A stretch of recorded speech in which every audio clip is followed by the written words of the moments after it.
কথায় রাগ করেন না, বুঝে শুনে কথা বললেন। আবু জেহেলের লাইন ধরেন না কেউ, আমাদেরকে ভয় দেখাবেন না, কারণ আমরা ভয় করি কাকে? কাকে?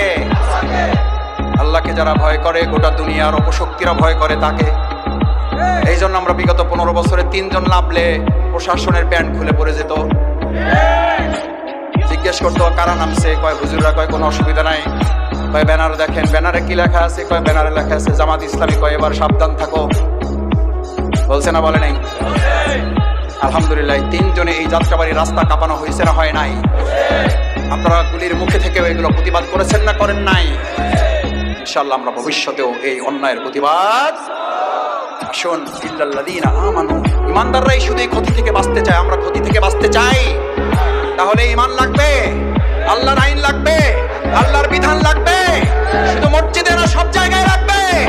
ইসলামী সমাজ কল্যাণ যদি আল্লাহর এই বিধান দিয়ে সমাজ এবং রাষ্ট্র পরিচালনা করতে চায়, আগামী